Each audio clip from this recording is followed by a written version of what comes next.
हाँ रे हेडिंग लगाओ।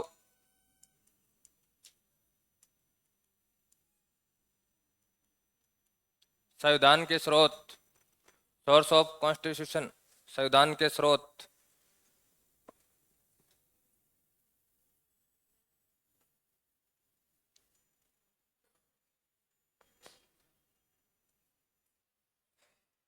आज सारे के सारे उस लाइन में कैसे बैठे हो? इसमें क्या हो गया आज? हाँ रे, पहला सबसे बड़ा सोर्स कौन सा है? 1935 अधिनियम। शासन अधिनियम 1935। इसके बाद में यदि सबसे बड़ा स्रोत आएगा तो वो कौन सा आएगा? ब्रिटेन का संविधान। और इसके बाद में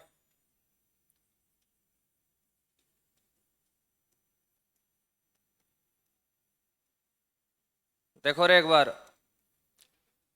बाकी जो छोटे छोटे हैं ना वो आपको एक एक लाइन वाले हैं, वो ऑटोमेटिक वैसे ही याद रह जाएंगे, उनकी कोई दिक्कत नहीं है। दिक्कत इन तीनों में ही आती है। देखो, एक चीज तरीका बताऊं याद करने का आपको। जितने भी शासन करने के रूल है ना, कि शासन कैसे किया जाएगा देश में, वो सारे के सारे इससे लिए गए हैं। ठीक है, 1935 से। जितने भी अपने सरकार चलाने के तरीके हैं, कि सरकार में कितने सदन होंगे, कैसी सरकार होगी, ठीक है, मंत्रिमंडल जो कैबिनेट है वो किसके प्रति उत्तरदायी होगी, वो किसको रेस्पॉन्स करेगी, किसको नहीं करेगी, वो सारे के सारे प्रोविजन किसमें है? B10 वाले से। अब मेरे जितने भी न्यायपालिका वाले सिस्टम बच गए ना, न्यायपालिका वाले, वो सारे के सारे लगभग कहाँ से लिए गए हैं रे? अमेरिका वाले से। इसमें न्यायपालिका का कोई खेल नहीं है, ध्यान रख लेना। क्योंकि इनकी न्यायपालिका किसके ऊपर डिपेंड थी? संसद के ऊपर डिपेंड थी। ठीक है, आपको याद हो तो क्या नाम है, lords of house and commons of house जो थे, उनमें से जो लॉर्ड वाले सदस्य थे 12, वो किसके हिस्से होते थे? न्यायपालिका के सदस्य थे। इसलिए ध्यान रखना, न्यायपालिका के और जो आपके मूल अधिकार है, ठीक है, वो सारे के सारे कहां से आ जाएंगे? अमेरिका से। ठीक है, जैसे स्वतंत्र न्यायपालिका।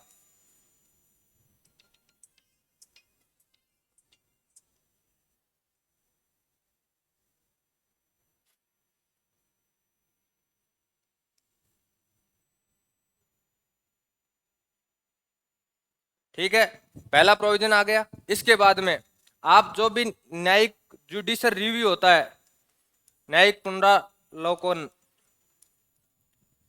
ठीक है, जो भी जुडिशियल रिव्यू होता है कि सरकार ने जो कानून बनाया है वो सही बनाया है गलत बनाया है, उसका जो रिव्यू करती है वो भी कहां से लिया गया है? यहां से लिया गया है। ठीक है, इसके बाद में PIL, जनहित याचिका। ठीक है, जो जनहित याचिका जारी की जाती है वो भी कहां से लेके आए हैं? यहां से लेके आए हैं। इसके बाद में एकल न्यायपालिका यहां से लाए हैं और कहीं से लाए हैं? एकल न्यायपालिका यहाँ कैसी है? यहाँ दोहरी न्यायपालिका है अमेरिका में। क्योंकि जो कैबिनेट होती है, जो सेंटर की न्यायपालिका है, वो सिर्फ और सिर्फ सेंटर के कानून अप्लाई करती है, और जो स्टेट की न्यायपालिका होती है वो किसके कानून अप्लाई करती है? स्टेट के। लेकिन भारत में कैसी न्यायपालिका है? सिंगल। ठीक है, सुप्रीम कोर्ट से नीचे कौन है? High court. हाई कोर्ट से नीचे डिस्ट्रिक्ट कोर्ट। डिस्ट्रिक्ट कोर्ट से नीचे sub divisional court. Sub division से कोर्ट से कौन है आपके? डिस्ट्रिक्ट क्या नाम है, ग्राम ग्राम न्यायालय। ठीक है, एक ताकि से सारे के सारे जुड़े हुए हैं। ठीक है, तो ध्यान रखना, एकल न्यायपालिका यहाँ से लाए हैं रे।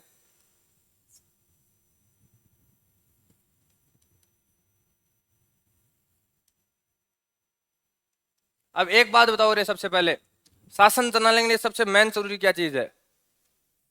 किसी भी सरकार को शासन चलाना है। सरकार बन गई है, सरकार का लेना देना नहीं है, सरकार बन चुकी है। ठीक है, सरकार चलाने के लिए सबसे मेन जरूरी चीज क्या है? संविधान। सरकार तो संविधान ने बना दी ना पहले ही। पैसा नहीं। जब आप सरकार बनाए, आपके पास देश है, तो आपके पास income of source automatic generate होंगे। प्रशासनिक ढांचा। आपके पास ब्यूरोक्रेसी नहीं होगी संभालने के लिए, तो आप चलाओगे कैसे रे? तो सबसे पहले क्या चाहिए आपको? प्रशासनिक ढांचा। तो प्रशासनिक ढांचा आप कहां से लाए हो?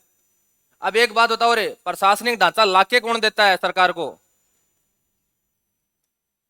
कि ये व्यक्ति प्रशासनिक ढांचे के अंतर्गत आएंगे। ये कौन सी संस्था कार्य करती है? लोक सेवा आयोग, UPSC। सेंटर में कौन करती है? UPSC। और स्टेट में कौन करेगी? आपकी PCS। ठीक है नहीं, यहाँ राजस्थान में अपने आरपीएससी है, ठीक है, वो करेगी। इसके बाद में जो सीएजी के, अब सीएजी ध्यान रखना रे, प्रशासनिक ढांचे के अंतर्गत आता है। सीएजी वही बन सकता है जो एक आईएएस अधिकारी हो। सीएजी वही व्यक्ति बन सकता है जो किसके अंतर्गत हो, एक आईएएस अधिकारी हो, जो अपने कार्यकाल के अंतिम 6 ईयर बचा के रखता हो। क्योंकि इसका कार्यकाल कितने वर्ष का होता है रे, 6 वर्ष का होता है। इसका 6 वर्ष का कार्यकाल होने का भी कारण है, 1 साल ये किसी ना किसी दूसरी सरकार के साथ निकालेगा। जब ये दूसरी सरकार के साथ निकालेगा तो पिछली वाली सरकार के यदि किसी ने कोई काम गलत कर दिया है तो वो 1 साल इसके पास होता है कि मैं उस सरकार के कार्य क्या कर दूं, उजागर कर दूं। ठीक है, तो इसलिए इसका कार्यकाल कितना रखा हुआ है, अरे 6 वर्ष रखा हुआ है। ठीक है, इसके अलावा 1935 अधिनियम से द्विसदनीय व्यवस्था। आप बोलोगे सर ये कहां से आई उठ के बीच में, अब ध्यान रखो रे, कुछ प्रोविजन ऐसे आएंगे जो इससे इसमें भी मिलेंगे आपको और इसमें भी मिलेंगे। क्यों, ये बनाया किसने था, ब्रिटेन वालों ने तो बनाया है। ठीक है, तो कुछ प्रोविजन आपको ब्रिटेन में इन दोनों में कॉमन मिलेंगे।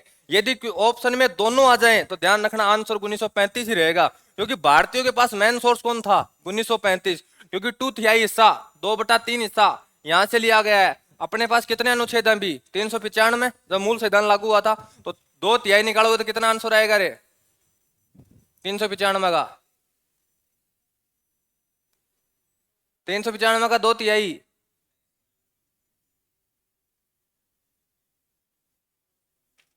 हे भगवान, 260 270 के आसपास का रेशियो निकल के आएगा। ठीक है, तो 260 के आसपास जितना आर्टिकल है वो कहां से ले ली गए, यहां से एग्जिट के एग्जिट कॉपी करके यहाँ रख दिए गए हैं। बाकी जितने फंडामेंटल राइट्स हैं, मूल कर्तव्य वो वहां अलग से लेके आए। ठीक है, इसके बाद में देखो रे, निम्न सदन कौन सा होता है, लोकसभा, लोअर हाउस। ठीक है, इसको निम्न सदन क्यों कहते हैं, कोई कारण बताएगा, उसको उच्च सदन कहते हैं, हायर हाउस कहते हैं, इसको निम्न सदन कहते हैं, क्यों। ये हर 5 साल में क्या होता है, खत्म हो जाता है, उसके बाद में इसके चुनाव होते हैं, दोबारा नया सदन बैठता है। ठीक है, इसी कारण इसको क्या कहते हैं, निम्न सदन कहते हैं। वो क्या है, स्थायी सदन है, ये अस्थायी सदन है। ठीक है, उसके कार्यकाल में कभी भी ब्रेक नहीं आएगा, वो कंटिन्यू चलता रहेगा। प्रत्येक 2 साल में कितने सदस्य रिटायर होते हैं उसके, 2/3 या 1/3, 1/3, 2/3 कर दोगे आधे से ज्यादा चले जाएंगे, 1/3। कितने सदस्य होते हैं, 1/3। ठीक है, उसके चुनाव में, राज्यसभा के सदस्य के चुनाव में कौन कौन सदस्य भाग लेते हैं,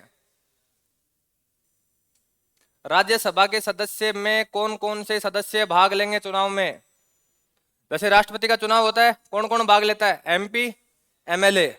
ठीक है, भाग लेते हैं पूरे के पूरे। क्या राष्ट्रपति के में जो मनोनीत सदस्य होते हैं वो भाग लेंगे, नहीं लेंगे। उपराष्ट्रपति में मनोनीत सदस्य क्या लेंगे रे, भाग लेंगे। तो राज्यसभा में ध्यान रखना, यदि किसी राज्य में विधान परिषद है, ठीक है, कहां कहां है विधान परिषद, कोई बता सकता है, कौन कौन से में, यूपी, बिहार, महाराष्ट्र, कर्नाटका नहीं होगी, आंध्रा होगी, आंध्रा, तेलंगाना और वेस्ट बंगाल। ठीक है, राजस्थान में विधान परिषद का जो अधिनियम है वो पास होके सेंट्रल गवर्नमेंट के पास पड़ा है, उसके ऊपर आज तक 2007 के बाद में किसी राष्ट्रपति ने साइन नहीं किया है। ठीक है, इसलिए यहाँ विधान परिषद अभी तक नहीं है। यदि देखा जाए तो स्टेट में विधान परिषद का वैसे कोई कार्य भी नहीं है, एक एक्स्ट्रा खर्चा है। ठीक है, होता क्या, जैसे महाराष्ट्र में देखो, महाराष्ट्र में इससे पहले एकनाथ शिंदे से पहले सीएम कौन थे, उद्धव ठाकरे। उद्धव ठाकरे एमएलए का चुनाव जीत के नहीं आते हैं, वो विधान परिषद में एमएलसी का वोटिंग कराते हैं अपना और एमएलसी बन जाते हैं। एमएलसी बनना बहुत इजी है, राज्यसभा का सदस्य बनना फिर भी हार्ड है। आपको सरकार क्या करनी चाहिए, रिप्रेजेंट करनी चाहिए। एमएलसी में आपको सरकार रिप्रेजेंट करे ना करे, फिर भी आप मेनली यदि पॉलिटिकल कनेक्ट आदमी है थोड़े बहुत भी, ठीक है, जैसे मान लो आपने, उसमें क्या होता है कि 1/10 सदस्य ऐसे होते हैं जो बीएससी करे हुए आते हैं, यानी ग्रेजुएट होने चाहिए, बीएससी बीए कोई भी, बीकॉम कोई भी स्ट्रक्चर के होने चाहिए। तो आप यदि थोड़े बहुत भी पॉलिटिकल करेक्ट आदमी है, ठीक है, किसी नेता के साथ ठीक ठाक जान पहचान है, कोई मंत्री के साथ आपकी स्टेट में, तो आप एमएलसी बन सकते हो उसमें। ठीक है, क्योंकि उसमें कला संस्कृति के कुछ अलग अलग प्रावधान है, जैसे इसमें अध्यापक भी एमएलसी के सदस्य बनते हैं। ठीक है, सार्वजनिक कार्य करने वाले भी एमएलसी के सदस्य बनते हैं। विधानसभा से तो बहुत रेयर केस में उससे सदस्य निकल के आएगा, इसलिए विधान परिषद रखना मेरे हिसाब से कोई औचित्य नहीं है। इसी कारण देखो अपने भारत में कितनी जगह है, 6 जगह। ये ध्यान रखना, ये क्वेश्चन बहुत बार आता है, नंबर ऑफ काउंट पूछ लेता है कि कितनी जगह। कहाँ कहाँ है ये पूछ लेता है। तो इसको याद करने का एक ही तरीका है, यूपी सबसे पहले पकड़ो, ठीक है, आंध्रा उसके बाद में, यूपी और बिहार दोनों एक दूसरे से अलग हुए हैं तो दोनों को एक साथ ले लो, यूपी और बिहार, ठीक है। अब देखो आंध्रा और तेलंगाना एक दूसरे से अलग हुए हैं, ठीक है, तो दोनों में क्या है, हो जाएगी, कितने हो गए अपने पास, चार। अब अलग अलग दो बचे, एक महाराष्ट्र और एक बंगाल, ठीक है, ये छह हो गए आपके, ठीक है। तो है, तो किसकी खा गए, बंगाल की। हाँ बंगाल नहीं है, कर्नाटक में है। हाँ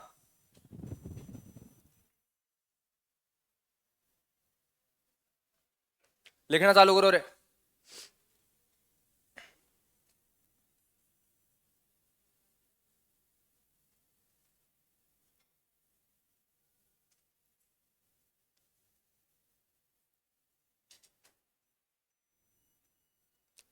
ये लाइन आपको दो तीन जगह मिलेगी रे।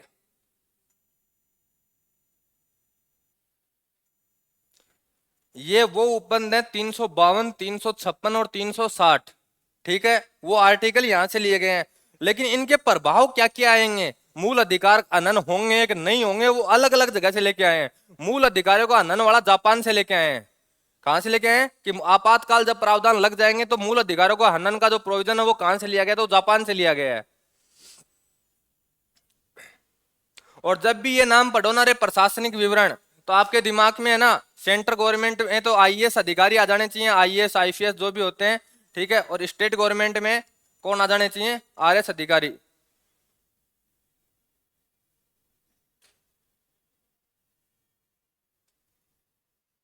और यहां से एक क्वेश्चन और बनता है रे, कि अंग्रेजों ने कौन से अधिनियम के तहत अनुसूचित जनजातियों को विशेष अधिकार दिए थे। आ रहा है ना प्रोविजन यहाँ से, कि जो अनुसूचित जनजाति हैं, जो ट्राइबल्स हैं, ठीक है, जो ट्राइबल्स एरिया होते हैं, कि उनको विशेष अधिकार किसके द्वारा दिए गए थे, 1935 के अधिनियम के द्वारा पहले ही दे दिए गए थे। ये अपने वाले तो वहां से कॉपी करके लाए हैं। एक चीज मैंने आपको एक दिन पहले भी याद हो तो क्लास में कहा था, कि जब ये लागू किया गया था 1935 अधिनियम शासन भारत में, ठीक है, तो जो भारत के मैन नेता हुआ करते थे, जवाहरलाल नेहरू, ठीक है, सरदार वल्लभ भाई पटेल, जितने भी ये मैन मैन नेता थे, इन्होंने ये कहा था कि ये कूड़ा है, कचरा है, इसमें तो ब्रेक ही ब्रेक है, ये किसी काम का नहीं है, ये कहाँ से बना के लाए हो, इसको तो कूड़े पात्र में डाल दो, ठीक है। और जब इनके खुद के बनाने की बारी आई ना, कि अब तुम लोग संविधान बनाओ, तो बोला तुम्हारा वाला तो पहले दो यारो, हम कहाँ से बनाएंगे, ठीक है। और दूसरी इसकी एक लाइन मैंने आपको पहले लिखवाई है, कि ये वो अधिनियम है जिसके कारण भारत का संविधान सबसे लंबा है, क्योंकि ये डिटेल में था। यदि ऐतिहासिक पृष्ठभूमि यदि कोई पूछ ले आपको कि भारत का संविधान सबसे बड़ा लिखित संविधान क्यों है, तो वो इसकी वजह से ऐतिहासिक पृष्ठभूमि में, हिस्टोरिकल ये है आपका, और जियोग्राफिकल कौन है, कि भारत का जो एरिया है क्या, वो बहुत विस्तृत एरिया है, इसके कारण जियोग्राफिकल कारण वो है आपका।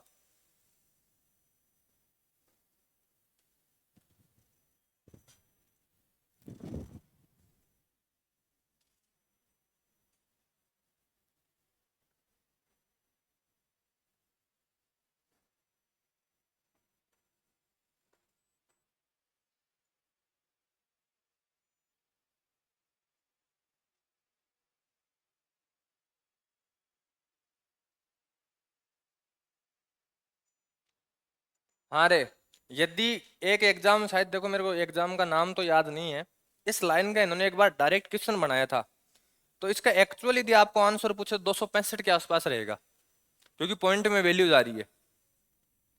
262 पॉइंट कुछ आ रहा है ना, तो ध्यान रखना वहां 262 ऑप्शन में नहीं था, वहां 265 ऑप्शन में था।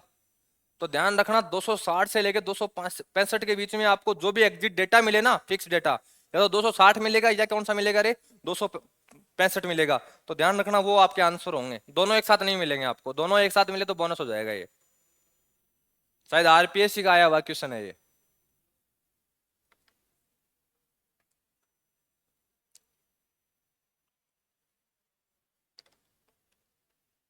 इनको बार बार लिखना, आपको ये याद हो जाएंगे।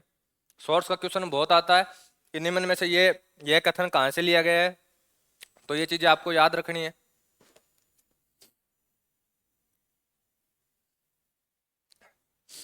शायद आपके जिस दिन क्लास में एक पेपर लिया गया था आपका, ठीक है, उस दिन ये क्वेश्चन था भी आपके पेपर में। क्वेश्चन मैं बता दूं थोड़ा सा अलग था, कि अनुसूचित जनजाति जो शेड्यूल ट्राइब्स एरिया होते हैं उनको घोषित कौन करता है? उन्हें कौन कहेगा कि ये शेड्यूल ट्राइब्स एरिया आज से? तो ये कथन किसके द्वारा जारी किया जाता है? राष्ट्रपति के द्वारा।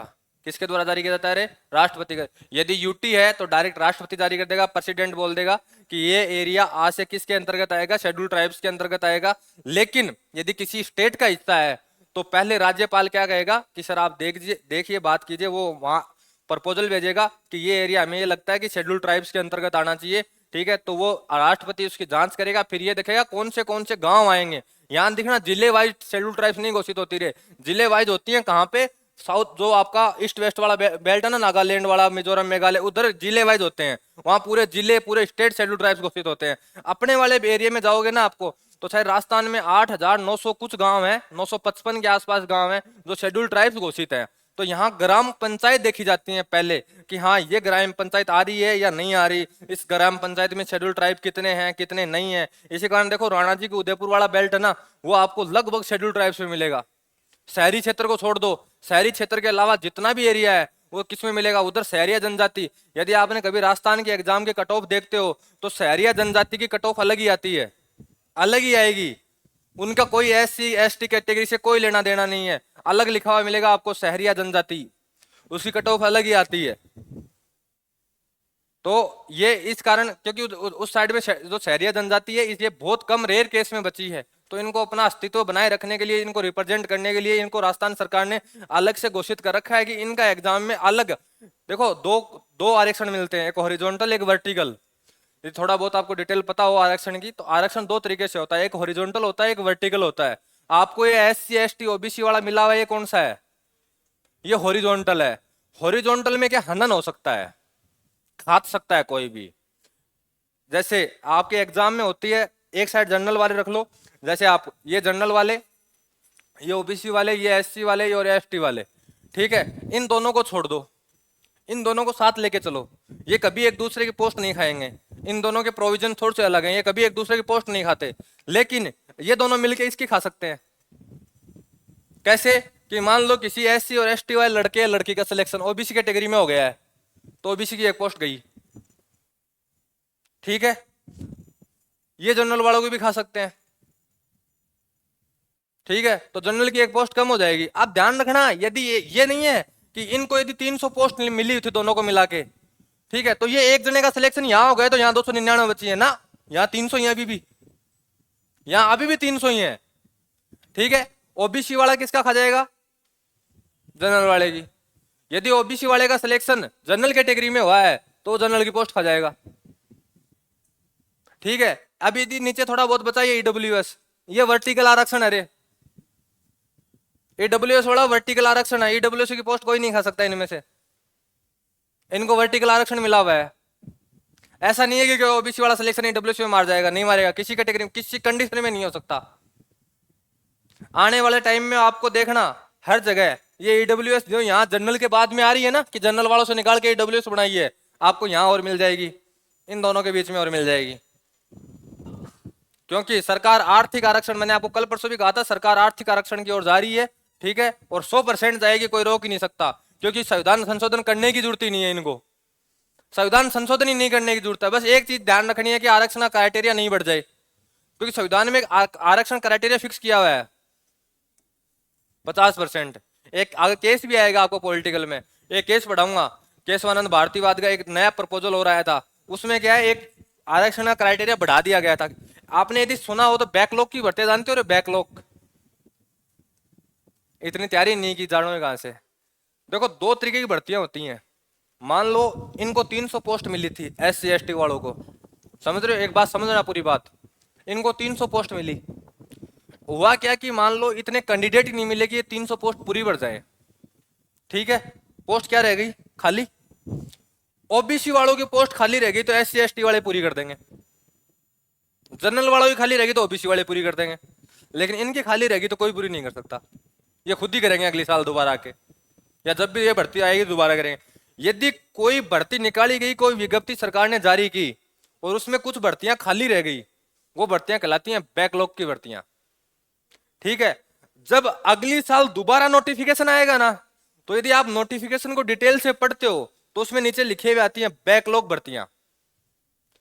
अब सरकार ने क्या किया, ये बैकलॉग की भर्तियां इतनी बढ़ने लग गई कि इनका क्राइटेरिया 50% से ऊपर जाने लग गया। ठीक है, तो इनका हनन होने लग गया आगे वालों का। तो सुप्रीम कोर्ट ने गाइडलाइन जारी कर दी कि बैकलॉग की भर्तियां 50% तो आप इनसे भर सकते हो, लेकिन 50% आपको किन को देनी पड़ेंगी, इन दोनों को देनी पड़ेंगी। ठीक है, इसके बाद में बैकलॉग भर्तियां ये लोग खाने लग गए थे। ठीक है, तो ये ध्यान रखना, ये क्वेश्चन बहुत बार एग्जाम में आता है। ये कथन के तौर पे भी मिल जाएगा आपको कि आपके जो अभी 2000 ये जो उस दिन क्लास में पेपर लगा था उसमें एक कथन के तौर पे क्वेश्चन था आपका कि अनुसूचित जनजाति क्षेत्र किसके द्वारा, यानी राष्ट्रपति के द्वारा घोषित किए जाते हैं। यदि राज्य के हैं तो राज्यपाल क्या करेगा, अधिसूचना भेजेगा पहले कि सर ये एरिया मेरे को ऐसा लगता है कि ये शेड्यूल ट्राइब्स के अंतर आने चाहिए। ठीक है, तो घोषणा तो यदि राज्य है तो राज्यपाल पहले अधिसूचना भेजेगा, घोषित कौन करेगा, राष्ट्रपति। यूटी है तो डायरेक्ट कौन घोषित कर देगा, राष्ट्रपति, क्योंकि वहां किसी उपराज्यपाल का कोई लेना देना नहीं होता। ठीक है, तो ये लिख दिया आपने। आपको देखो प्रशासनिक ढांचे में ये देखो ये क्वेश्चन बहुत आता है और सबसे इजी क्वेश्चन होता है, सबसे ज्यादा गलत होता है, क्योंकि ये कंफ्यूजन पैदा करते हैं कि आपके कहां से आया है। ठीक है, एक तो आपको ये कंफ्यूजन पैदा करेगा, अभी जो ही आप ब्रिटेन का संविधान पढ़ोगे आपको ये वहां मिल जाएगा, क्योंकि द्विसदनीय व्यवस्था है कहां, ब्रिटेन में। अपन लाए भी कहां से हैं, ब्रिटेन से लाए हैं। ठीक है, अब ये बनाया किसने था, ब्रिटेन से। ठीक है, तो ध्यान रखना यदि 1935 द्विसदनीय व्यवस्था में आता है तो ये आपको ये करके आना है।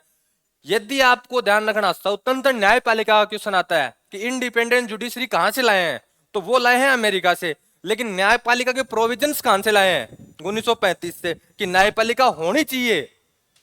भाई न्यायपालिका होनी चाहिए वो कहां से लाए हैं, 1935 से। न्यायपालिका इंडिपेंडेंट होनी चाहिए, ये कहां से लाए हैं, अमेरिका से। ठीक है, तो इन दोनों में लोक सेवा आयोग का कोई कंफ्यूजन नहीं है, यूपीएससी डायरेक्ट इसको याद रखना आप। यूपीएससी देखो आपको जो मेनली क्वेश्चन आते हैं वो बता दो कौन कौन शब्द है, न्यायपालिका, यूपीएससी, सीएजी, ठीक है, और दूसरा प्रशासनिक ढांचा। ये इस आर्टिकल में जो 1935 वाला है अधिनियम एक्ट है, इससे चार ये सबसे मेन शब्द हैं जो आपको याद रखने हैं। ठीक है, इसके बाद वाला ब्रिटेन का संविधान।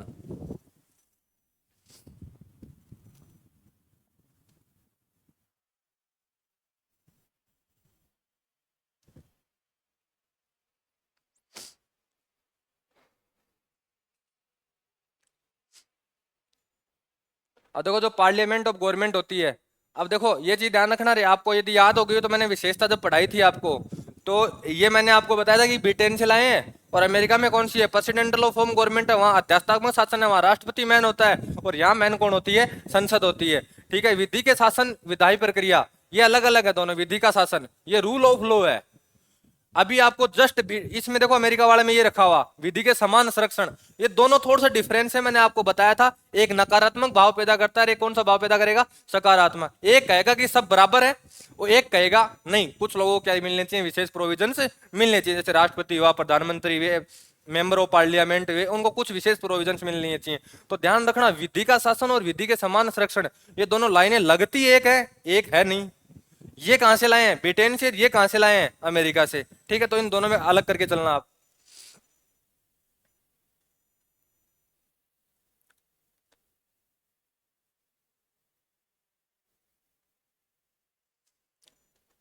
जो यहां से देखो ये वाली लाइन प्रस्तावना की पहली पंक्ति, ठीक है, इंग्लिश में शायद थोड़ा सा इसमें दिक्कत है, हाँ ये रही।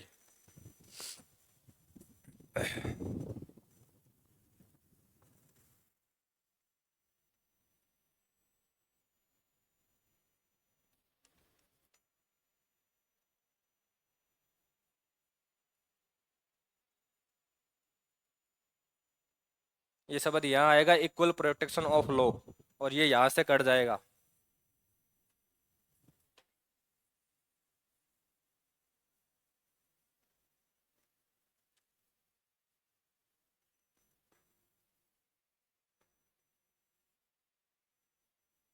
देखो इसको थोड़ा सा इंग्लिश में पढ़ोगे तो आपको सही लगेगी ये लाइन। रूल ऑफ लॉ अर्थात जो कानून के नियम बने गए हैं उनके अंतर्गत आपको चलना है। और ये क्या बोल रहा है कि फर्स्ट ये आपका इक्वल प्रोटेक्शन ऑफ लॉ, ये कहता है कि समान अधिकार मिलने चाहिए, लेकिन ये भी बोलता है साथ में कि कुछ व्यक्तियों को विशेष अधिकार भी मिलने चाहिए, जैसे प्रेसिडेंट हुआ, प्रधानमंत्री हुआ, मेंबर ऑफ पार्लियामेंट हुए। मैंने आपको कल ये डिस्कशन भी किए थे कि मेंबर ऑफ पार्लियामेंट को 40 दिन पहले, 40 दिन बाद और जिस दिन 70 चल रहा हो उसके अंतर्गत कोई गिरफ्तार नहीं कर सकता। बस सिविल कानून नहीं होना चाहिए, चाहे उसने मर्डर कर दिया वो मर्डर में गिरफ्तार नहीं कर सकते। बस कानून कैसा नहीं होना चाहिए, सिविल कानून नहीं होना चाहिए, तलाक के केस नहीं होने चाहिए, जमीन जायदाद के केस नहीं होने चाहिए, उनमें आप गिरफ्तार हो सकते हो।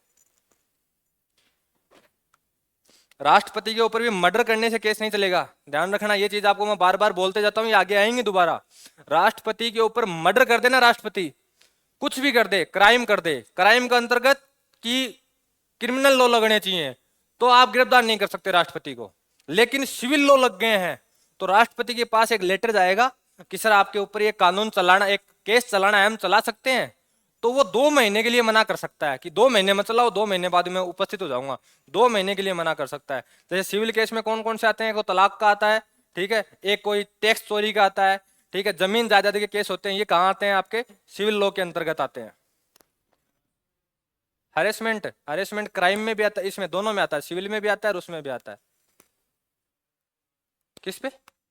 डोनाल्ड ट्रंप पे। डोनाल्ड ट्रंप वाले फर्जी केस हैं। डोनाल्ड ट्रंप का एक केस असली था, यदि आपको याद हो तो उसके कार्यकाल में उसने एक लड़की को 300 करोड़ रुपए की राशि दी थी। हाँ, तो वो दोबारा केस कर रही है, 300 करोड़ ले ली, पहले समझौता कर लिए, वो खुद गलत साबित हो जाएगी। वो हार्दिक पांड्या वाला केस देख लो ना, 70% प्रॉपर्टी मांग रही थी, उसने माँ के नाम ना करवा रखी थी।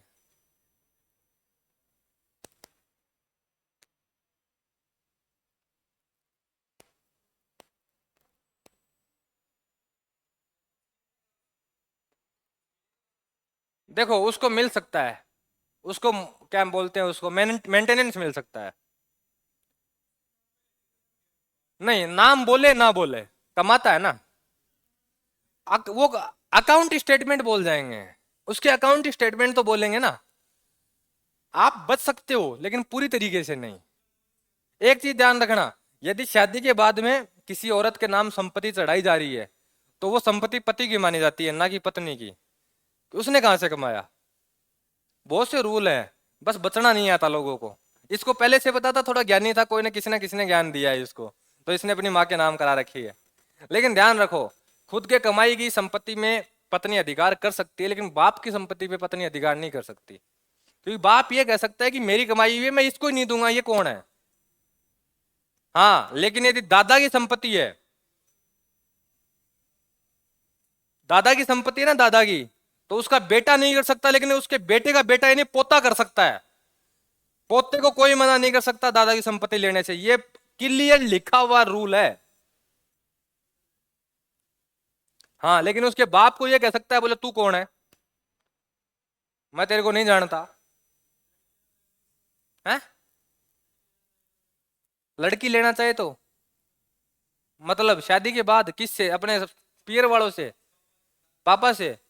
तो लड़की ने साइन नहीं किया हो तो मिल जाएगा, बाप मर गए हो तो ऑटोमेटिक ही हो जाते हैं। यदि पिताजी खत्म हो गए हैं, पिताजी के नाम संपत्ति थी, तो उसके अधिकार, जैसे मान लो उनके 4 लड़के हैं, 4 लड़के और लड़कियां हैं, एक उनकी माताजी हो गई, कितने हो गए? 5। तो उस संपत्ति के 5 हिस्से ऑटोमेटिक हो जाएंगे, ऑटोमेटिक। पांचों के साइन चाहिए फिर किसी भी उस संपत्ति का कुछ भी करने के लिए। वो कौन सा डॉक्यूमेंट आता है? एक अंतकाल। अंतकाल जानते हो? अंतकाल भरना जमीन का, नाम सुना है किसी ने पहले या पहली बार ही सुन रहे हो? अंतकाल भरे जाते हैं जमीनों के।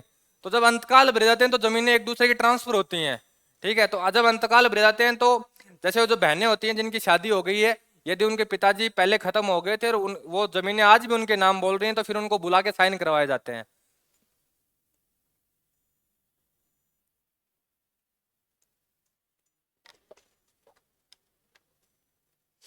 एक चीज ध्यान रखना रे, ये उपराष्ट्रपति का पद ही लाए हैं यहाँ से, इसकी चुनाव प्रक्रिया नहीं लाए हैं।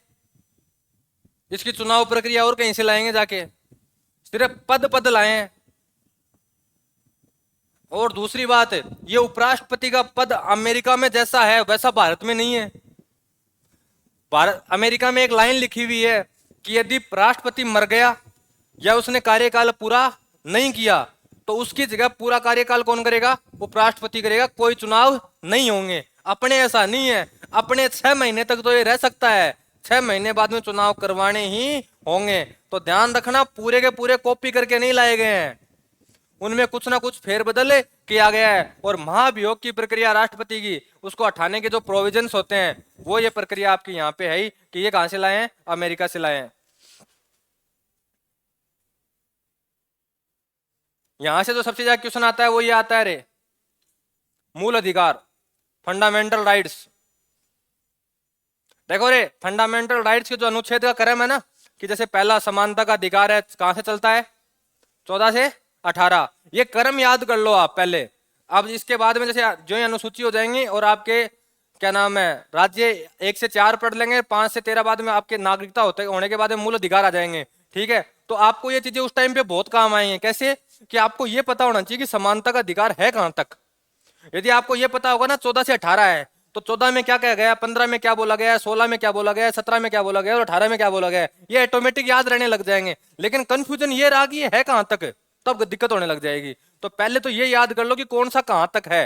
ये आपको मैंने लिखवा रखे हैं कि मूल अधिकार में जो पहला अधिकार है समानता का अधिकार, वो कहां से कहां तक है, 14 से 18। स्वतंत्रता का अधिकार कहां से है, 19 से 22। ठीक है, इसके बाद में शोषण के विरुद्ध अधिकार, सबसे छोटा अधिकार 23 और 24। इन दोनों में ध्यान रखना, औरों में सब में बहुत बड़ी बड़ी रामायण कहानी आएगी, 23 और 24 में कुछ नहीं आएगा, डायरेक्ट दो दो लाइनें लिखी हुई आएगी। किसी का शोषण नहीं कर सकते तो नहीं कर सकते, ना राष्ट्रपति, ना प्रधानमंत्री, ना न्यायपालिका, ना और कोई, सीधी सी है, कोई अपवाद नहीं है। ठीक है, इसके बाद में कौन सा अधिकार आएगा आपका, धार्मिक स्वतंत्रता का अधिकार, कहां से, 25, 26, 27 और 28। ये 25, 26, 27, 28, 14, 15, 16 ये कहां आए थे, धर्मनिरपेक्षता में, सेकुलरिज्म में आए थे। ठीक है, इसके बाद में 29 और 30 कौन सा रह गया आपका, सांस्कृतिक व शिक्षा का अधिकार। और आपका 31वां खाली है, 31वां उठाए कहां टेक दिया गया है, 300 एम में। ठीक है, भाग 12 संविधान संशोधन,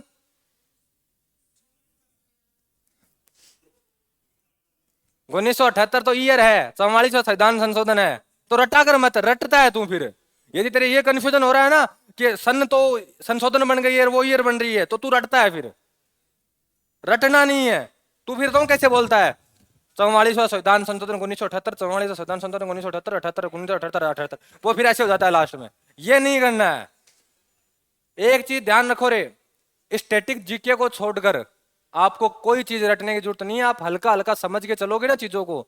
ठीक है, अब देखो यहाँ आप देश का ढांचा पढ़ रहे हो, तो इसमें क्या रटना है आपको, कोई रटने की जरूरत नहीं है। अब देखो ये उपराष्ट्रपति आया, आपको पता है उपराष्ट्रपति होता है, अब आप इसको रटोगे उपराष्ट्रपति का पद, उपराष्ट्रपति का पद, तो ये पद तो पहले आ जाएगा, उपराष्ट्रपति बाद में चला जाएगा। रटना है ही क्यों। सुप्रीम कोर्ट को न्यायाधीशों को हटा रहे हो तो हाईकोर्ट के न्यायाधीशों को साथ ही हटा दो, हट गए। इन ध्यान रखना रे, सुप्रीम कोर्ट, हाई कोर्ट और राष्ट्रपति, इनको हटाने की प्रक्रिया लगभग एक सी है, लगभग।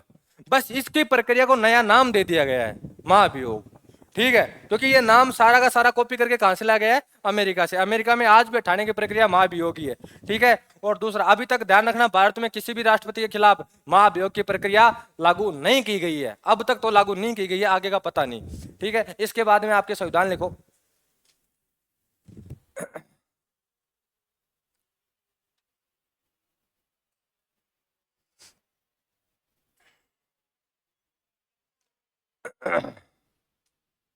अरे इधर देखो एक बार, ये आयरलैंड है, इसको कई जगह आपको आयरिश का संविधान भी लिखा हुआ मिलता है, दोनों बात एक ही है, ध्यान रखना।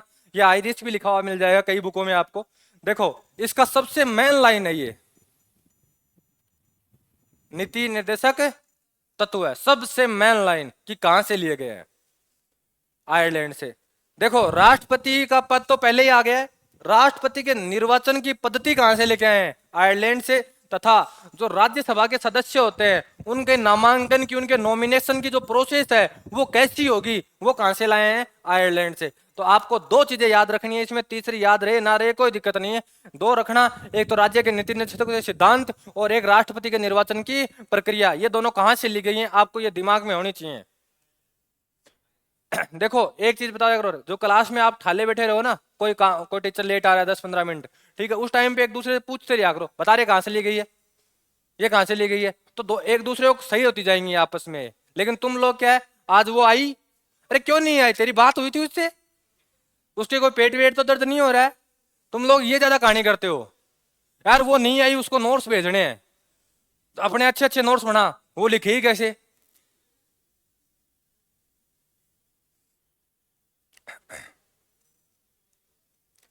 और ध्यान रखना रे, ये कनाडा का संविधान देखने के बाद में है ना भारतीयों का मन खराब हो गया था।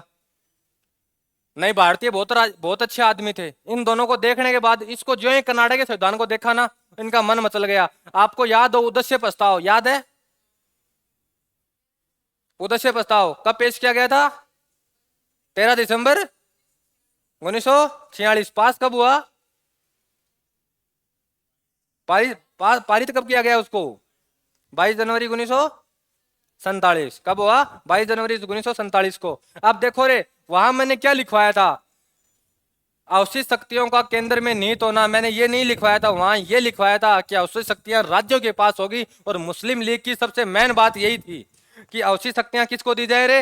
राज्यों को दी जाए। ठीक है, यहाँ किस में आ गई हैं? केंद्र में आ गई हैं, क्योंकि कनाडा का जो संविधान है ना, उसमें केंद्र को पावर ज्यादा है रे, और वहां अवशिष्ट शक्तियां किसके पास हैं? केंद्र के पास है, इसलिए इन्होंने भी कहा रख ली केंद्र के पास। और दूसरा ये अलग प्रोविजन है यहाँ से, केंद्र के द्वारा राज्यपाल की नियुक्ति। ठीक है, और सुप्रीम कोर्ट को परामर्श देने की शक्ति। देखो सुप्रीम कोर्ट है ना, राष्ट्रपति को परामर्श दे सकता है कि आपको फलाना कार्य कैसे करना चाहिए, लेकिन ध्यान रखना राष्ट्रपति के ऊपर बाध्यकारी नहीं है कि उस परामर्श को वो माने। उसकी मर्जी है, माने तो माने, नहीं माने तो नहीं माने। ठीक है, तो ये दोनों अलग अलग हैं यहां से।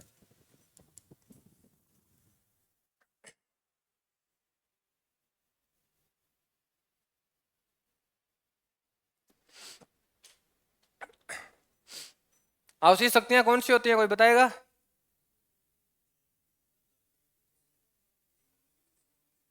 हैं? ना ना ना ना ना ना, गलत बात। क्लास में मैंने डिफाइन किया एक दिन पूरी दोनों इनको। ना, गलत बात। वो तो कॉन्क्रीट लिस्ट होगी, समवर्ती सूची ये रही, जिसके ऊपर state government and central government दोनों कानून आते हैं, कॉन्क्रीट लिस्ट। हाँ, ऐसी शक्ति या ऐसा विषय जिसको ना तो संघ सूची सेंटर सूची, ना समवर्ती सूची कॉन्करेंट लिस्ट, और ना राज्य सूची स्टेट सूची में शामिल किया गया हो, ठीक है, वो यदि विषय रह गया है तो वो विषय कौन सा कहलाता है रे? अवशिष्ट विषय या अवशिष्ट शक्तियां कहलाती हैं। और इसके ऊपर कानून बनाने का अधिकार केवल और केवल किसको होगा? सेंट्रल गवर्नमेंट का होगा। उनमें स्टेट गवर्नमेंट किसी भी तरीके से कानून नहीं बना सकती है। जैसे क्या नाम है, अंतरराष्ट्रीय व्यापार है, सेंट्रल गवर्नमेंट ने कोई प्रपोजल साइन किया किसी देश के साथ, ठीक है, अब उस प्रपोजल से सबसे पहले राजस्थान प्रभावित हो रहा है, सही है। राजस्थान सरकार कह रही है कि ये प्रपोजल हम एक्सेप्ट नहीं करते हैं, तो सेंट्रल गवर्नमेंट क्या करेगी? डायरेक्ट डायरेक्ट कानून बना देगी, कानून जारी कर देगी, वो इनको मानना पड़ेगा, क्योंकि वो इसी इन लिस्ट में तो है नहीं, ठीक है भाई, स्टेट लिस्ट में तो है नहीं, ठीक है। और सबसे बड़ी बात, यदि वो कॉन्करेंट लिस्ट में होता तो भी क्या कर लेते ये लोग? तो भी क्या कर लेते? यदि समवर्ती सूची कॉन्करेंट लिस्ट में कोई विषय है, ठीक है, और उसके ऊपर स्टेट गवर्नमेंट और सेंट्रल गवर्नमेंट दोनों ने कानून बना दिया है, तो मान्य किसका होगा? सेंट्रल गवर्नमेंट का। बाप बाप है, सीधी सी बात है। तो वहां किसका, कौन सा कानून लागू होगा? सेंट्रल गवर्नमेंट का कानून लागू होगा। तो ध्यान रखना, यदि कोई कोई कानून, कोई विषय जिसके ऊपर स्टेट गवर्नमेंट और सेंट्रल गवर्नमेंट दोनों ने कानून जारी कर दिया है, तो लास्ट में कानून किसका मान्य किया जाएगा रे? सेंट्रल गवर्नमेंट का कानून मान्य किया जाएगा। और दोनों सदनों की संयुक्त बैठक की जो प्रस्तावना का प्रारूप है वो कहां से लेके आए रे? ऑस्ट्रेलिया के संविधान से। और देखो ये आ गया, अंतरराज्यीय व्यापार वाणिज्य की स्वतंत्रता। अंतरराज्य का समझे कि एक दूसरे से, एक राज्य से, राजस्थान से एमपी में, राजस्थान से यूपी में, ठीक है, तो एक दूसरे में जो व्यापार करने की स्वतंत्रता है, ठीक है, कि भाई एक स्टेट को एक दूसरे के साथ व्यापार करने का फ्रीडम मिलना चाहिए। ये फ्रीडम लगभग इंदिरा गांधी के टाइम पे खा लिया गया था। कैसे? जब भारत आजाद हुआ था, ठीक है, तो कुछ लोगों के पास, जैसे मान लो आज आप एयरलाइन सुनते हो, एयरलाइंस पहले किसके पास थी? टाटा के पास थी। टाटा को नॉर्मल पेमेंट देके किसने हनन कर लिया? सेंट्रल गवर्नमेंट ने हनन कर लिया था उसका, ठीक है। अब सेंट्रल गवर्नमेंट ने वापस किसको दे दिया है? टाटा को दे दिया। तो उस टाइम पे कानून जारी कर दिया गया था कि सरकार चाहे उस जमीन को, चाहे उस कंपनी को अधिग्रहण कर सकती है, किसके लिए रे? देश के फायदे के लिए, ठीक है। तो उस कानून को अब लगभग हटा दिया गया है, अब ऐसा नहीं है, ठीक है। अब आदमी चाहे कितनी बड़ी कंपनी खड़ी कर ले, ठीक है, यदि वो रूल के हिसाब से चल रहा है तो सरकार उसका अधिग्रहण नहीं कर सकती है, वो वही चलाएगा। हाँ, सरकार चाहे तो किसी कंपनी को फायदा जरूर करवा सकती है, ये पक्की बात है। सरकार ने ऐसा कानून जारी कर दिया, ठीक है, जिससे किसी एक इंडिविजुअल कंपनी को फायदा हो रहा हो, ठीक है, या सरकार ने ऐसा कोई ऑर्डर निकाल दिया कि भाई यदि कोई कंपनी की वैल्यू इतनी है तो उसको हम कुछ टैक्स में फायदे देंगे, ठीक है, या कुछ रियायत देंगे, कॉर्पोरेट टैक्स इंडिया का सबसे बड़ा सरकार का बिजनेस है, ध्यान रखना। अपन जितना टैक्स देते हैं उससे ज्यादा बढ़िया एक कंपनी देती है। जैसे राजस्थान में जितने व्यक्ति टैक्स भरते हैं उससे ज्यादा एलन का जो मालिक है ना वो अकेला भर देता है। एलन कोचिंग जानते हो ना, जो नीट पीएमटी की इनकी तैयारी करवाते हैं, वो अकेला भर देता है उतना। अक्षय कुमार इतना पेमेंट नहीं भरता है जितना रिलायंस भरती है। रिलायंस के 3-3 साल के एडवांस टैक्स पे सरकार के पास पड़े हैं। सरकार को जब फंड की आवश्यकता होती है ना, तो इतनी बड़ी कंपनियों को ये कहा जाता है कि आप एक काम करें कि 1 साल का एडवांस टैक्स पे कर दें, तो इनके एडवांस टैक्स 6,000 करोड़ के आते हैं। आप ये चाहो तो आप पता कर सकते हो, सुप्रीम कोर्ट में रिट लगा दो कि फिलहाल कौन कौन सी कंपनी ने एडवांस टैक्स पे कर रखे हैं, तो आपको पूरा डेटा मिल जाएगा कि हाँ फलानी कंपनियों ने एडवांस टैक्स पे कर रखे हैं। सिर्फ आप एक चीज को पता नहीं कर सकते कि किस पार्टी को कितना फंड मिला है और कहां से मिला है, बस ये नहीं कर सकते अपन। ये सिर्फ और सिर्फ वो पार्टी ही कर सकती है जो सत्ता में हो। जो सत्ता में जो पार्टी होती है ना, वो किसी के भी फंड की जांच कर सकती है कि किस पार्टी को फंड कहां से मिला है। जैसे भी आम आदमी का पार्टी का आपने सुना था 7.58 करोड़ वाला जो प्रपोजल अभी चल रहा है, ठीक है, तो आम आदमी पार्टी के टैक्स की जांच हुई थी, भाई फंड की जांच हुई थी, ये फंड इनको कहां से मिला था, ठीक है, तो उसके चक्कर में वो लपेटे गए। हाँ रे, मेरे को ये बताओ, दोनों सदनों की जो संयुक्त बैठक है ये बुलाता कौन है? राष्ट्रपति। और अध्यक्षता कौन करता है? लोकसभा अध्यक्ष नहीं है तो? बोलते जाओ तो सटासट। लोकसभा अध्यक्ष नहीं है तो? उपाध्यक्ष। उपाध्यक्ष भी नहीं है तो? राज्यसभा का सभापति, और वो भी नहीं है तो? अरे ये चलता है। या आप देखो, याद करने का तरीका सुन लो, लास्ट में आएगा तब दोबारा बात करेंगे कितना याद रहता है। ध्यान रखना, यदि कोई विधेयक ऐसा है जिसके ऊपर दोनों राज्य सदनों में सहमति नहीं बन रही है, दोनों हाउस एक दूसरे का विरोध कर रहे हैं, ठीक है, राज्यसभा पास नहीं कर रही है, लोकसभा रोक रही है, तो राष्ट्रपति क्या करता है, दोनों को बुलाएगा, बोला आ जाओ बैठ के बात करते हैं। तो वो प्रपोजल कौन सा कहलाता है? संयुक्त बैठक प्रपोजल कहलाता है। अब बुलाएगा कौन? राष्ट्रपति बुलाएगा, ठीक है। अध्यक्षता कौन करेगा? लोकसभा अध्यक्ष। लोकसभा अध्यक्ष नहीं है, लोकसभा का उपाध्यक्ष। लोकसभा उपाध्यक्ष भी नहीं है तो राज्यसभा का उपसभापति। ये तीनों ही नहीं है, तो जितने सदस्य वहां उपस्थित हैं उनमें से किसी एक सदस्य को क्या कर लिया जाएगा? अरे चुन लिया जाएगा। तो ये 4 प्रपोजल हैं अध्यक्षता के। क्योंकि अगला अगला कई बार क्वेश्चन आएगा ना, डिटेल से आता है, तो आरएस के एक बार क्वेश्चन आया था कि संयुक्त बैठक का प्रपोजल बुलाया गया है, ठीक है, राष्ट्रपति के द्वारा, और उसमें ना तो लोकसभा अध्यक्ष उपस्थित है, उसमें ना लोकसभा उपाध्यक्ष उपस्थित है, न राज्यसभा का उपसभापति उपस्थित है, तो बताइए उस अध्यक्ष का चुनाव कौन करेगा?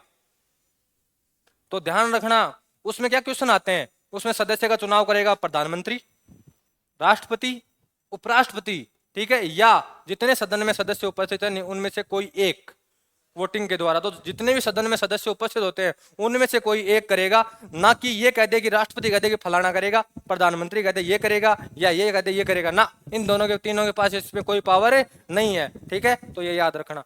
आगे चलो। केंद्र द्वारा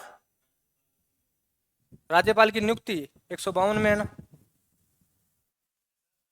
हाँ जी। किसका?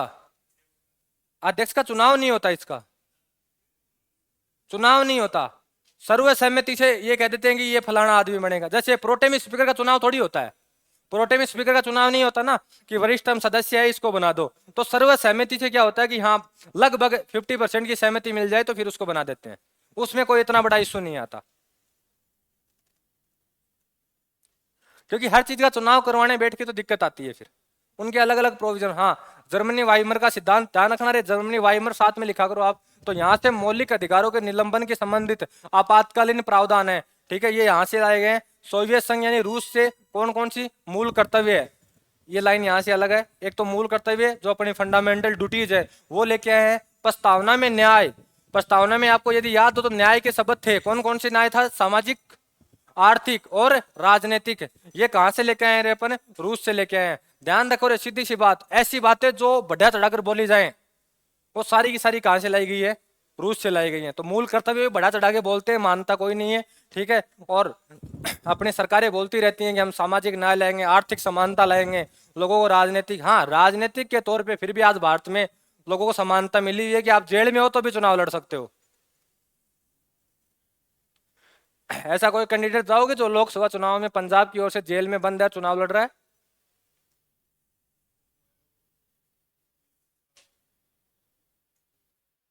ऐसा लोकसभा कैंडिडेट जो पंजाब की ओर से चुनाव लड़ रहा है और अभी आसाम गुवाहाटी, आसाम गुवाहाटी नहीं, आसाम की जेल है, क्या नाम है उसका, हाँ, खालिस्तानी समर्थक था।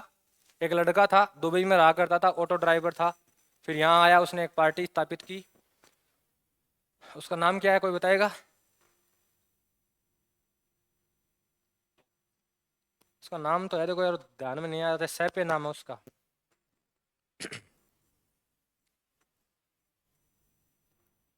आपने रईस फिल्म देखी है, रईस, जिसमें शाहरुख खान जेल से चुनाव लड़ता है? तो किसी क्राइम से बचने का एक तरीका है ये भी।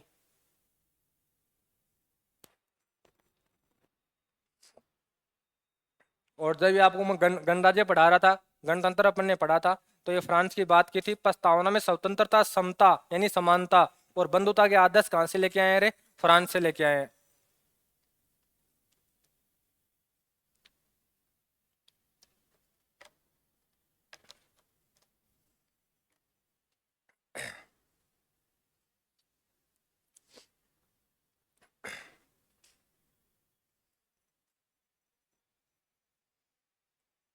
मौलिक अधिकारों के निलंबन के संबंधित आपातकालीन प्रावधान लाने का एक कारण था, हिटलर ने सबसे पहले यही खाए थे लोगों के, तो हिटलर को पता था ये कैसे खाए जाते हैं।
एक बार जो आज पहली बार आए हैं, ऊपर हाथ करो। पहली बार आए हो आप पहली बार नहीं, आप शायद पहले भी आए थे, कल आए थे।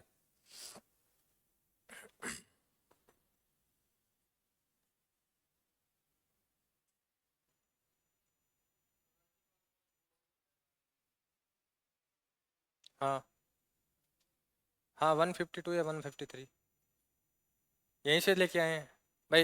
हर राज्य का एक राज्यपाल होगा, फिर उसके अनुच्छेद आगे कर दिए थे आखिर, पर बाद में एक नहीं, किसी एक से अधिक का भी राज्यों का एक राज्यपाल हो सकता है।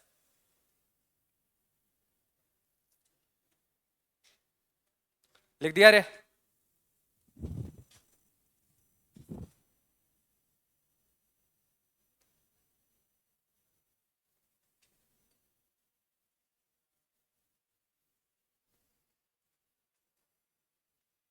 दक्षिण अफ्रीका से संविधान संशोधन की प्रक्रिया, कि संविधान में संशोधन कैसे कैसे किया जाएगा, अनुच्छेद कौन सा है रे? 368। और राज्यसभा, देखो राज्यसभा के सदस्यों का नामांकन अलग जगह से लेके आए और निर्वाचन की पद्धति अलग जगह से लेके आए। और जापान से लाके आए थे विधि द्वारा स्थापित प्रक्रिया, कि कानून के द्वारा जो प्रोग्रेस स्थापित की जाती है वो।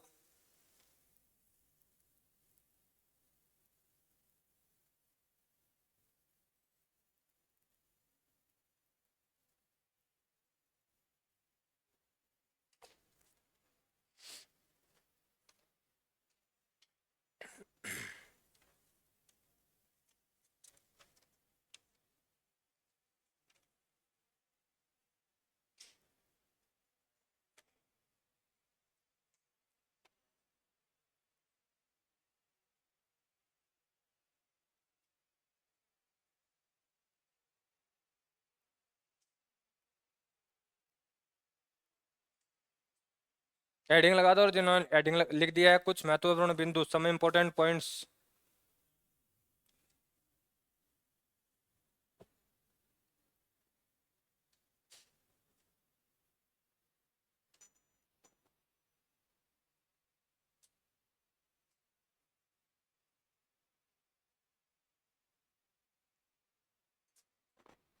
मैं अगली स्लाइड खोलूं उससे पहले मैं एक क्वेश्चन करता हूं, उसका आंसर दे दो। पेज नहीं पलटेगा, लगे उसकी कसम आपको।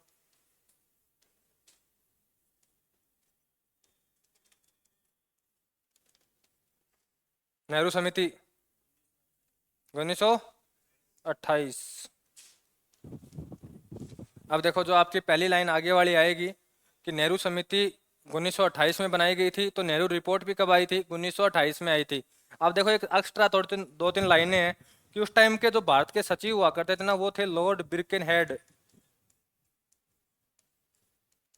अब भारतीयों ने क्या किया, ये नेहरू कौन से नेहरू थे रे? मोतीलाल नेहरू। ये जवाहरलाल नेहरू नहीं है, कौन से हैं? मोतीलाल नेहरू हैं। मोतीलाल नेहरू ने क्या किया, ये सारे मिले, बोले यार संविधान हम बनाएंगे, हम बनाएंगे। ठीक है, तो जो भारत के सचिव हुआ करते थे उन्होंने कहा, जो लॉर्ड लॉर्ड बिल्किन हेड थे, ठीक है, बोले आप बना लीजिए। ठीक है, तो आप उनको यदि अनुमति देने वाला पहला व्यक्ति था, वो कौन था? लॉर्ड बिल्किन हेड था। इसने ये कहा था कि आप नेहरू समिति क्या कर सकती है, संविधान का पहला प्रारूप बना सकती है। तो भारत के आजाद होने से पहले या कैबिनेट मिशन से पहले किसी समिति ने यदि प्रारूप बनाया था, वो कौन था? आपकी नेहरू समिति। इसकी अध्यक्षता किसने की थी? मोतीलाल नेहरू ने की थी। इसके बाद में कौन आया था, कोई बताएगा मेरे को? 1928 के बाद वो क्रम बोल सकते हो आप मेरे को? 1895 से लेकर 1946 तक का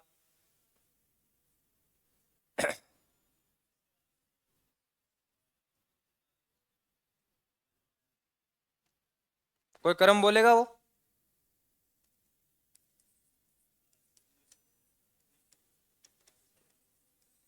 इसके बाद में क्या लिखूं ये बता दो। 1900 आगे 35, इससे आगे 1938, 38 के बाद 40, 40 के बाद 42, 42 के बाद 46। याद है? इसमें कौन? बाल गंगाधर तिलक, महात्मा गांधी, नेहरू समिति, एम एन रॉय, ठीक है, मानवेंद्र रॉय पहला व्यक्ति है जिसने संविधान सभा की क्या की है रे? बात की है।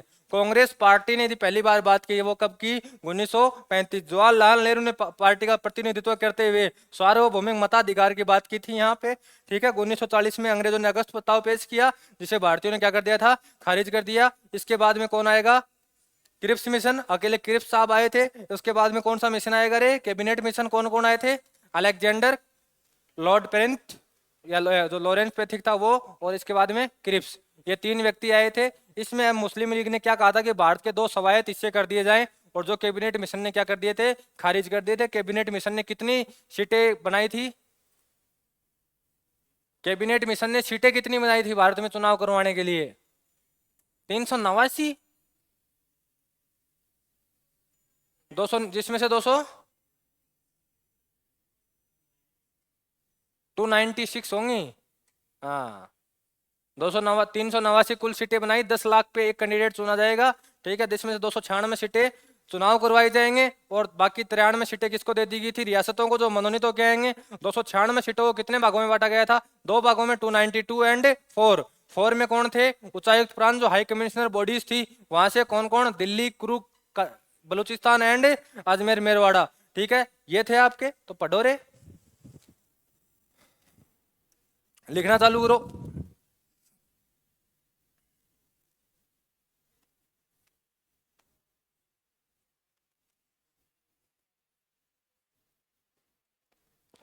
नेहरू रिपोर्ट कब बनाई गई थी? 1928 में, जब लॉर्ड बिर्केन हेड ने भारत के राज्य सचिव ने देश के लिए संविधान मसौदा तैयार करने के लिए कहा था, तब ये क्या बनाई गई थी? आपकी नेहरू रिपोर्ट बनाई गई थी। अंतरिम सरकार, आपको याद हो तो मैंने एक बार कहा था कि अंतरिम सरकार होती क्या है, ध्यान रखना, कथन के तौर पे क्वेश्चन आया हुआ है कि अंतरिम सरकार उसे कहते हैं कि संविधान बनाए जाने तक सभी दल मिलकर सरकार बनाए। भाई कोई चुनाव तो नहीं हुआ था ना, जितने भी दल हैं उनको रिप्रेजेंट किया जाए एक साथ में, और वो सरकार बनाए। इसके बाद में के एम मुंशी हैं, इन्होंने कथन कहा था कि प्रस्तावना को भारतीय संविधान की राजनीतिक कुंडली कहा जाता है रे। ठीक है, तो कथन याद रखना के एम मुंशी का। उसके बाद में 25 नवंबर 1949 को डॉक्टर राजेंद्र प्रसाद ने संविधान का अंतिम मसौदा पेश किया था।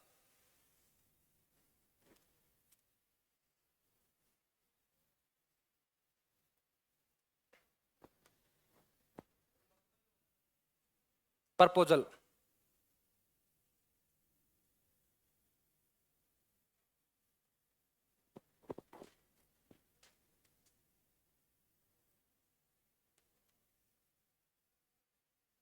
प्रपोजल बोल सकते हो, फाइनल ड्राफ्ट बोल सकते हो कि हमने ये बना दिया है।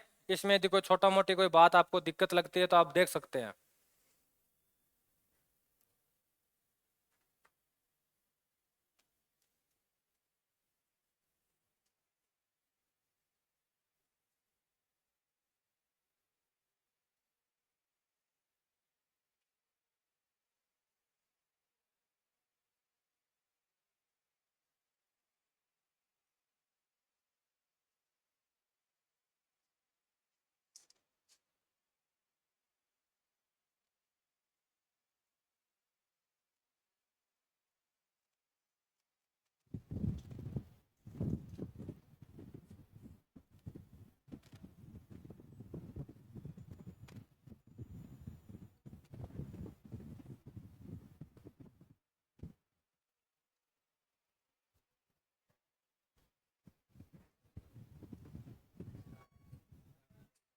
लिख दिया रे।